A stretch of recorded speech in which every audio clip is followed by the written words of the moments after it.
Bismillahirrahmanirrahim. We start our next lecture और उसी moving boundaries वाले वेरिएशनल प्रॉब्लम्स को हम फर्दर एक्सटेंड करते हैं यूजिंग सर्टन एग्जांपल्स।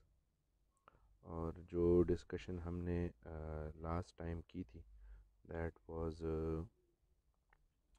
कि अब जो डिस्कशन हमने स्टार्ट की है वो ये है कि इसमें जो दो पॉइंट्स हैं, पहले दो पॉइंट्स फिक्स होते थे, अब दोनों पॉइंट्स जो है ए और बी ये मूव करेंगे। मूव करने का मतलब ये है कि पॉइंट ए जो है ये किसी एक कर्व के ऊपर होगा।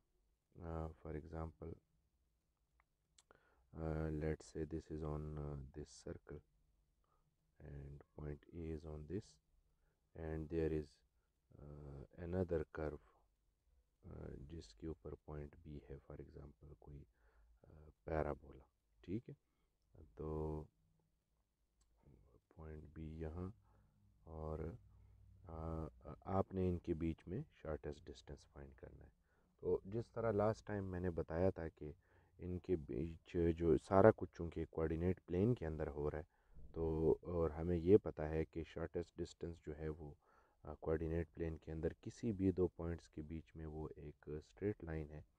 तो हमने इनफैक्ट शॉर्टेस्ट डिस्टेंस फाइंड करने का मतलब ये है कि हमने इस पॉइंट बी के कोऑर्डिनेट्स को फाइंड करना है और पॉइंट ए के कोऑर्डिनेट्स को फाइंड करना है, और जो कर्व है जो इन दोनों के बीच में शॉर्टेस्ट डिस्टेंस को शॉर्टेस्ट पाथ को रिप्रेजेंट कर रहा है, that is this straight line.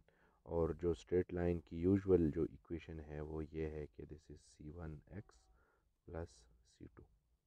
ठीक है, या ax प्लस b, जो भी आप नोटेशन प्रेफर करें। तो इनफैक्ट शॉर्टेस्ट डिस्टेंस फाइंड करने का मतलब ये है कि पहले तो आप इस शॉर्टेस्ट पाथ को फाइंड करें, फिर इन दोनों के बीच में जो शॉर्टेस्ट लेंथ है, use this length formula from this A to B and square root of 1 plus y prime square d x.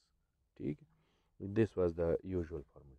इसके अलावा आपके पास जो बेसिक फार्मूला है शॉर्टेस्ट डिस्टेंस फाइंड करने का वो भी मौजूद है, क्योंकि जब ए के कोऑर्डिनेट्स आपको मिल जाएंगे और बी के कोऑर्डिनेट्स मिल जाएंगे तो आपके पास जो ए बी डिस्टेंस का फार्मूला था, ये this was x2 minus x1 whole square plus y2 minus y1 whole square.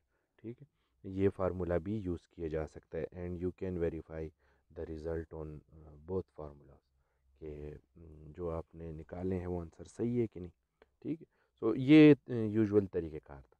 तो हर क्वेश्चन के अंदर आपने इस लाइन को लेट करना है कि let this be the this line represent the shortest path between point A and B, and इसके जो कांस्टेंट्स है ये आपने कैलकुलेट करने हैं।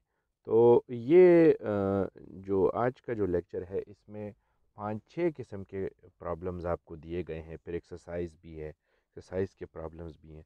तो यानी ये अगर आप प्रॉपरली समझ गए कि ये किस तरह के हम ये इनको कैलकुलेट करते हैं तो बाकी फिर इस में कोई मसला नहीं है। ठीक है, यहाँ हम इन एग्जांपल्स को देखते हैं। इसमें ये है कि यही यूजुअल तरीक़ेकार चलेगा कि आपको कर्व्स देंगे और अपने शॉर्टेस्ट पाथ बताना है, शॉर्टेस्ट डिस्टेंस बताना है। ठीक है, तो मैं एक आध आपके लिए एक्सप्लेन कर देता हूँ, बाकी ये प्रॉपर सॉल्यूशंस हर एक प्रॉब्लम के मौजूद हैं इधर। तो आपने ख़ुद इनको पढ़ना है और अगर कहीं पे किसी प्रॉब्लम किसी क्वेश्चन के अंदर आप कंफ्यूज हैं तो आप मुझसे रब्ता कर सकते हैं। ठीक है, so we first this start this first problem, find the shortest distance between this circle and this straight line. ठीक है, सो पहले तो आप इनको ड्रा करें। देखें, you have this phi of x and this psi f x, दो curves. पहले क्या करना है, एक पॉइंट एक कर्व के ऊपर चूज़ करना है, दूसरा पॉइंट दूसरे कर्व के ऊपर चूज़ करना है। इन्होंने x not y not, x one y one कहे हैं, आप x one y one, x two y two कहें, जिस तरह भी करते हैं। तो और फंक्शनल आपके पास शॉर्टेस्ट डिस्टेंस का यही है। तो एक लाइन ड्रा की आपने, ये वाली, और उसके बाद फिर आपने फिर इस सर्कल को भी ड्रा किया, ठीक है। तो ये पॉइंट ए इस सर्कल के ऊपर है, पॉइंट बी लाइन के ऊपर है।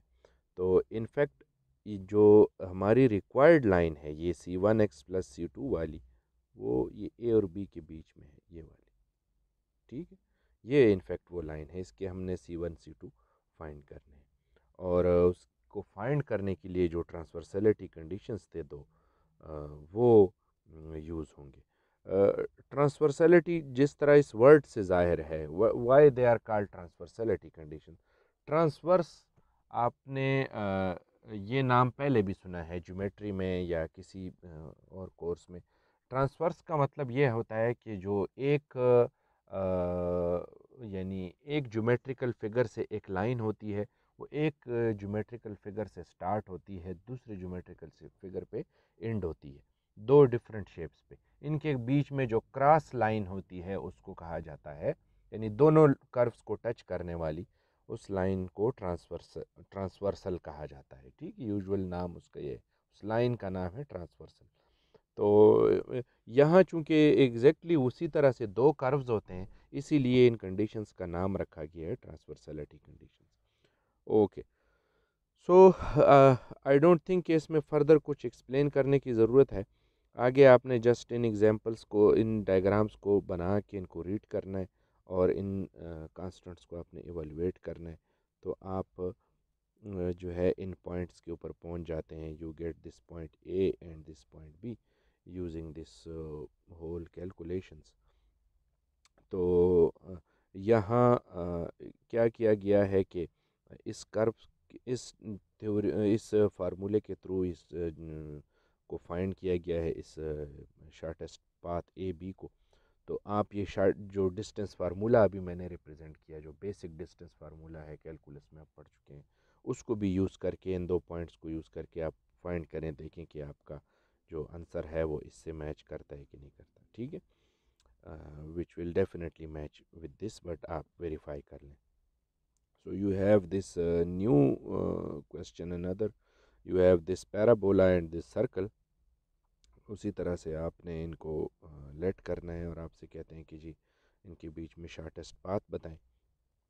तो फिर वही बात है, वही तरीक़ेकार है, ट्रांसवर्सलिटी कंडीशंस यूज़ हुए हैं, ठीक है। इनको आपने इनसे इन पॉइंट्स को फाइंड करना है। और आप अगर मैक्सिमम क्वेश्चंस खुद हाथ से सॉल्व कर देंगे, तो आपको ये इसमें बिल्कुल भी फिर परेशानी नहीं होगी, ठीक है। इनिशियली ये कैलकुलेशंस ऐसी लगती है कि जैसे यानी हम ये तो हम कर ही नहीं सकते, लेकिन अगर आप प्रैक्टिस करेंगे, इनको अपने साथ रख के, इनको देखे बगैर आप इसी जो मैंने बेसिक तरीक़ेकार बताया है उस पे चल के आप अगर ये कैलकुलेशंस करेंगे, जहाँ जहाँ आप फंसते हैं और कोई आपको आइडिया नहीं मिलता, तो फिर इनको यूज़ करें, ठीक है। इसी तरह से आप 4-5 प्रॉब्लम सॉल्व करेंगे तो आपको ये बिल्कुल क्लियर हो जाएगा। सो ये अभी यहाँ उसी का डायग्राम बनाया गया है कि एक पैराबोला है और एक सर्कल है, दोनों के बीच में जो डिस्टेंस बताया गया है, ठीक है। तो आप इनको देखें। Next is this problem, you have to find the extreme distances of an interior point from this curve। ये एक सर्कल दिया गया है और एक पॉइंट दिया गया है, इस पॉइंट का इस सर्कल से डिस्टेंस बताना है, ठीक है। इसका हम डायग्राम देखते हैं। तो ये पॉइंट पी है जो इंटीरियर पॉइंट है, और इससे ये कोई पॉइंट है अंदर, इसका इस सर्कल से डिस्टेंस बताना है। तो देखिए हमने एक पॉइंट ए चूज़ किया है, बी चूज़ किया है, ठीक, ये उनके बीच में आ रहा है। तो ये बताना है कि ये किस पॉइंट के, यानी इनफैक्ट आपने सर्कल के ऊपर एक पॉइंट बताना है कि जो इस वन वन पॉइंट के सबसे ज़्यादा करीब हो। ठीक है, इसीलिए ये बताए गए हैं इधर ये दो पॉइंट्स इससे, फिर दोनों का डिस्टेंस बताया गया है इससे। ठीक है, इस पॉइंट पी से। तो अ, ये सारा आप खुद कर सकते हैं, इसमें कोई ऐसी चीज़ नहीं है। और अगर आपको कोई कन्फ्यूजन है किसी जगह पे तो आप डेफिनेटली मुझसे इसमें पूछ सकते हैं।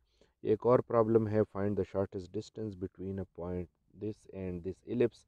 अगेन इसी तरह से दो पॉइंट दो एक इलिप्स के इनसाइड एक पॉइंट पी दिया गया है और इसका आपने डिस्टेंस फाइंड करना है इस इलिप्स से। ये इनफैक्ट इलिप्स के ऊपर आपने पॉइंट बताना है कि वो इस पॉइंट के बिल्कुल शार्टेस्ट हो। ठीक है, तो बिल्कुल पिछले क्वेश्चन की तरह का क्वेश्चन है। Next is this one, this six example, using the necessary conditions for a functional to be extremum, find the curve on which an extremum of the functional can be achieved. If the second boundary point, this can be moved along this circumference of the circle. ठीक है, आपको अब इन्होंने functional ये दिया हुआ है, functional आपको चेंज बताया गया है और using necessary condition for a functional to be extremum, ये क्या है? This is Euler Lagrange equation और बेल्ट्रामी आइडेंटिटी। ठीक है, आपसे यही कह रहे हैं कि इस फंक्शनल के जो नेसेसरी कंडीशन होती है किसी फंक्शनल के एक्सट्रीमम वैल्यू फाइंड करने के लिए, एक्सट्रीमम कर्व फाइंड करने के लिए, वो आइलर लेग्रांज इक्वेशन है। ठीक है, and Beltrami identity is its special case. Okay, can be achieved using the necessary condition for a functional to be extremum. Find the curve on which an extremum of this functional can be achieved. अच्छा, if the second boundary point uh, can move along this circumference. पहला boundary point जो है वो 0 0 दिया गया है, दूसरा x1 y1 जो है वो कह रहे हैं कि वो इस सर्कल के ऊपर है। ठीक है, तो इसको आपने जो है वो फाइंड करना है इस पॉइंट को। तो ये बिल्ट्रामी आइडेंटिटी यूज़ करके कैलकुलेशंस की, कुछ सब्स्टिट्यूशंस की। अब देखें, पहला पॉइंट जो था वो ओरिजिन था, दूसरा पॉइंट हमने इस कर्व के ऊपर लिया हुआ है। तो क्वेश्चन ये था कि उस कर्व को फाइंड करें। ठीक है, तो since everything is in the plane, तो ये बताया गया है इधर के ये जो कर्व है ये इलिप्स है। ठीक है, ये the tangent passes through the centre this meets the ellipse. अच्छा, ये थोड़ा सा आप इस को रीड करेंगे, आपको इसका पता चल जाएगा कि ये भी बेसिकली इसमें क्या हुआ है। तो ट्राई इस प्रॉब्लम 6 को लाजमन ट्राई करें और कोई इसमें बात हो तो आप ज़रूर डिस्कस करें। ठीक है, आई होप आज के लेक्चर में कोई ख़ास सिंप्लीफिकेशन है नहीं, आपने जस्ट खुद आपने करना है, हाथ से इन प्रॉब्लम्स को सॉल्व करना है। तो जब आप करेंगे तो कहीं पे अगर मुश्किलात हैं तो फिर आप बता दें। ठीक है, थैंक यू वेरी मच। अस्सलाम वालेकुम।